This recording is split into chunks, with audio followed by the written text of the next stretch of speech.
बच्चों, तो फिर आज हमारा उर्दू का पीरियड और हम देखेंगे हमारा दूसरा सबक हज़रत उस्मान गनी रज़ी अल्लाह ताला अन्हा। किताबें निकालो, उंगली रखो बच्चों। दूसरा सबक हज़रत उस्मान गनी रज़ी अल्लाह ताला अन्हा।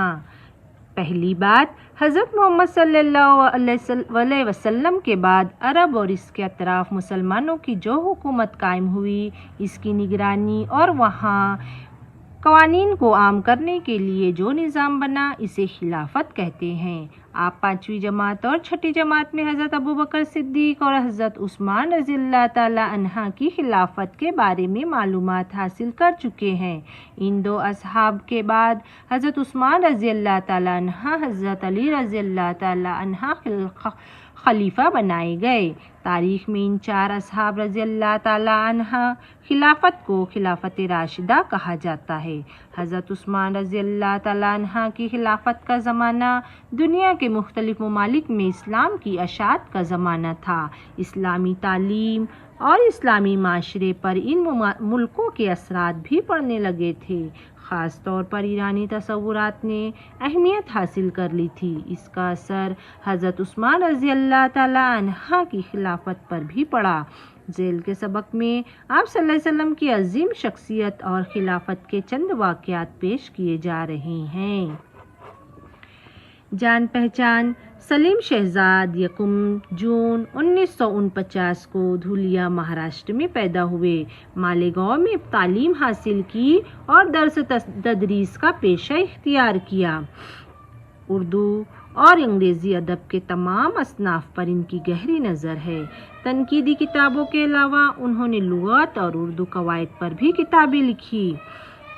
फ़रहंग अदबियात, दुआ, पुरमुंतशिर, जीम से जुमले तक और वीर गाथा इनकी मशहूर किताबें हैं। तो बच्चों, अब देखेंगे हम हमारा सबक। मदीने में सख्त कहत पड़ा हुआ था। अनाज और पानी ना मिलने की वजह से लोग बहुत परेशान थे। इन चीज़ों के लिए लोगों को दूर दूर तक जाना पड़ता था। मदीने के एक हिस्से में यहूदी आबाद थे, जिनके मोहल्ले में पास कुआं था। कुएं का यहूदी मालिक इसका पानी बहुत ज़्यादा कीमत में फ़रोख्त करता था। गरीब मुसलमानों ने ये बात रसूल अकरम सल्लल्लाहु अलैहि वसल्लम को बताई। आप सल्लल्लाहु अलैहि वसल्लम ने ऐलान फरमाया कि लोगों को पानी की तकलीफ़ से बचाकर अल्लाह की खुशनुदी कौन हासिल करेगा। ये ऐलान सुनकर आप सल्लल्लाहु अलैहि वसल्लम के एक सहाबी कुएं के मालिक से मिले। इन्होंने इससे कुआं ख़रीदने की बात की। बड़े सौदेबाजी के बाद यहूदी सिर्फ आधा कुआं फ़रोख्त करने पर राज़ी हुआ।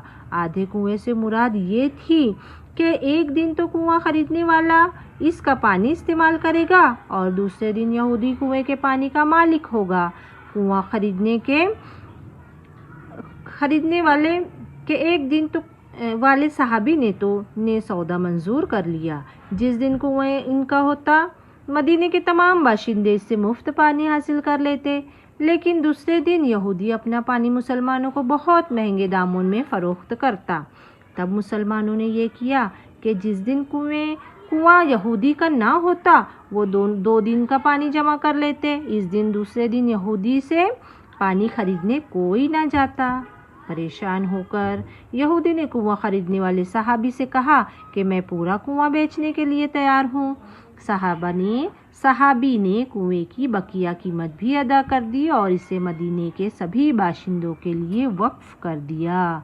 कुआं ख़रीदने के वाले ये सहाबी हज़रत उस्मान रज़ी अल्लाह ताला अन्हु बिन अफ़्फ़ान थे, जो बाद में मुसलमानों के तीसरे खलीफा हुए। अगला पैराग्राफ।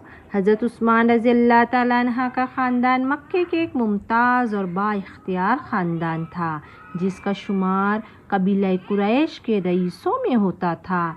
इनकी वालिदा अरवा हज़रत मोहम्मद सल्लल्लाहु अलैहि वसल्लम की करीबी रिश्तेदार थी।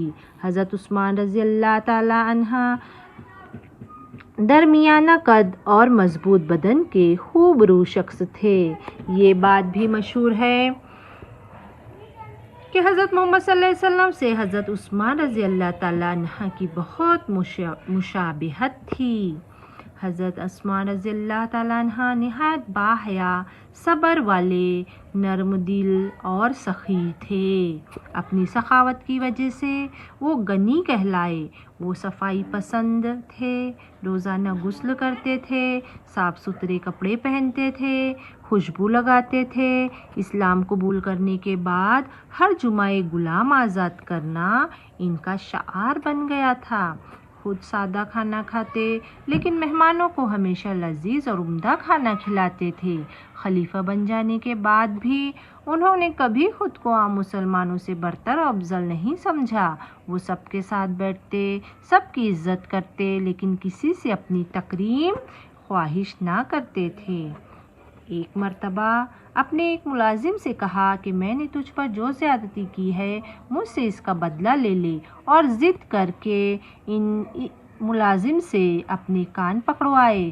جب اس نے نرمی سے ان کے کان پکڑے تو کہا، بھائی خوب زور سے پکڑ، کیونکہ دنیا کا بدلہ آخرت کے بدلے سے آسان ہے۔ حضرت محمد صلی اللہ علیہ وسلم نے اپنی ایک بیٹی بی بی رقیہ رضی اللہ تعالیٰ عنہ کا نکاح حضرت عثمان رضی اللہ تعالیٰ عنہ سے کر دیا تھا۔ مکے میں جب مسلمانوں پر بہت ظلم ہونے لگا تو وہاں کے کچھ مسلمان حضرت صلی اللہ علیہ وسلم کی اجازت سے ملک حبش جا کر آباد ہو گئے۔ حضرت عثمان رضی اللہ تعالیٰ بھی اپنی اہلیہ محترمہ کے ساتھ حبش کی طرف ہجرت کر گئے۔ چند برسوں کے بعد جب یہ بات مشہور ہوئی کہ مکہ کے لوگ مسلمان ہو گئے تو حضرت عثمان رضی اللہ تعالیٰ عنہ واپس تشریف لے آئے، مگر کافروں کے مسلمان ہو جانے کی خبر جھوٹی تھی۔ ان کے ظلم و ستم مسلمانوں پر برابر جاری تھے۔ حضرت عثمان رضی اللہ تعالیٰ عنہ رسول اکرم صلی اللہ علیہ وسلم کے ساتھ مکے ہی میں رہے۔ اس کے بعد موقع آیا تو انہوں نے اپنے خاندان کے ساتھ مدینہ ہجرت کی۔ ایک مرتبہ بیماری میں جب بی بی رقیہ کا انتقال ہو گیا تو حضرت صلی اللہ علیہ وسلم نے اپنی دوسری بیٹی بی بی ام کلثوم کا حضرت عثمان سے نکاح میں دے دیا۔ رسول اکرم صلی اللہ علیہ وسلم کی دو بیٹیوں سے نکاح کرنے کے سبب حضرت عثمان رضی اللہ تعالیٰ ذو النورین یعنی دو نور والے کہلائے۔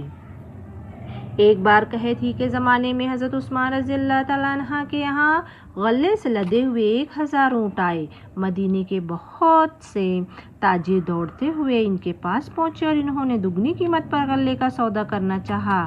حضرت عثمان رضی اللہ تعالیٰ عنہ نے انہیں جواب دیا کہ مجھے تو اس مال کے بدلے 10 گنا زیادہ قیمت ملنے والی ہے۔ تاجروں کو حیرت ہوئی کہ 10 گنا نفع پر ان کا مال کون خریدے گا۔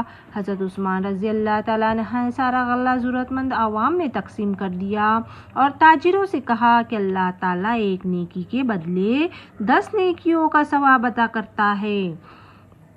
دنیا والوں میں اسلام کا پیغام پہنچانے اور مسلمانوں کو مشرکین کے ظلم و ستم سے بچانے کے لیے حضرت عثمان رضی اللہ تعالیٰ عنہ نے رسول اکرم صلی اللہ علیہ وسلم کے ساتھ بہت سی لڑائیوں میں حصہ لیا۔ عرب کے ایک مقام تبوک میں جب لڑائی کا موقع آیا تو انہوں نے اس لڑائی کے لیے تجارت سے حاصل ہونے والا نفع اللہ کی راہ میں خرچ کر دیا۔ بہت سارا فوجی ساز و سامان حضرت عثمان رضی اللہ تعالیٰ نے اپنے خرچ سے مہیا کیا اور 1000 دینار نقد پیش کیے۔ حضرت عثمان رضی اللہ تعالیٰ عنہ حضرت عمر رضی اللہ تعالیٰ عنہ بن خطاب کی شہادت کے بعد 6 صحابی رضی اللہ تعالیٰ عنہ کی جماعت نے آپس میں مشورہ کر کے حضرت عثمان کو مسلمانوں کا خلیفہ مقرر کیا۔ ان کی خلافت کا زمانہ تقریباً 11 سال رہا۔ اپنے زمانہ خلافت میں انہوں نے حضرت عمر رضی اللہ تعالیٰ عنہ کی بہت سی باتوں پر عمل کیا۔ ان کی اصلاحات سے اسلامی حکومت نے بہت قوت حاصل کر لی۔ بیرونی ملکوں سے آنے والے جزیرے کی رقم میں اضافہ ہو گیا۔ تجارت ज़राअत और तालीम को खूब तरक्की हुई। हज़रत अबू बकर ने अपने दौर खिलाफत में कुरान का एक नुस्खा उम्मुल मोमिनीन हज़रत हफ्सा रज़ियल्लाहु ताला अन्हा की के पास रखवाया था। हज़रत उस्मान रज़ियल्लाहु ताला अन्हा ने इनसे ये नुस्खा मंगवा कर इसकी नकलें तैयार करवाई और इस्लामी मुल्कों में भिजवा दी ताकि मुसलमान हज़रत सल्लल्लाहु अलैहि वसल्लम से साबित शुदा किरात के मुताबिक कुरान की तिलावत करे। हज़रत उस्मान रज़ियल्लाहु ताला अन्हा का ये एक बड़ा दीनी कारनामा है। हज़रत उस्मान रज़ियल्लाहु ताला अन्हा एक नर्मदिल इंसान थे। इनकी नरम मिजाजी का फ़ायदा उठाकर बाज़ लोगों ने इनसे खिलाफत छोड़ देने के लिए कहा। इन्होंने जवाब दिया, अल्लाह ने जो खिलअत मुझे पहनाई है इसको मैं अपने हाथों से ना उतारूंगा। तब ये लोग बगावत पर आमादा हो गए और इन्होंने हज़रत उस्मान रज़ियल्लाहु ताला अन्हा के मकान को घेर लिया। एक दिन मुहासिरा करने वालों में से कुछ लोग वहाँ आए।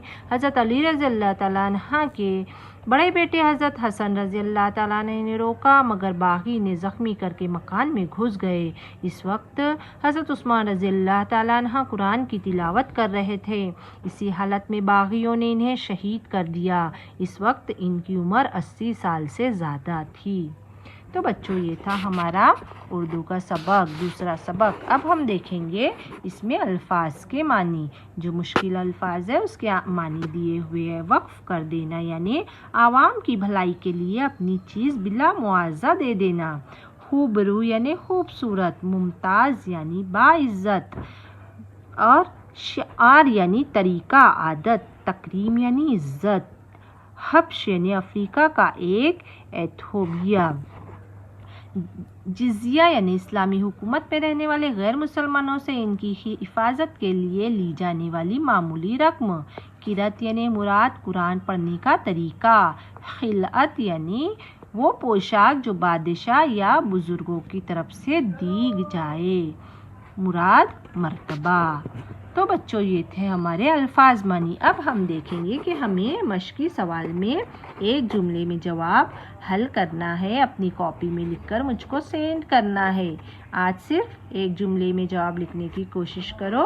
उसके आगे अगले वीडियो में देखेंगे बच्चों। अल्लाह हाफिज़। घर में रहो, महफूज रहो। जो इस सबक को अच्छी तरह से पढ़ो, पढ़ने की कोशिश करो और मुश्किल अल्फाज को याद करो। मैं तुम्हें इमला दूंगी, ठीक है।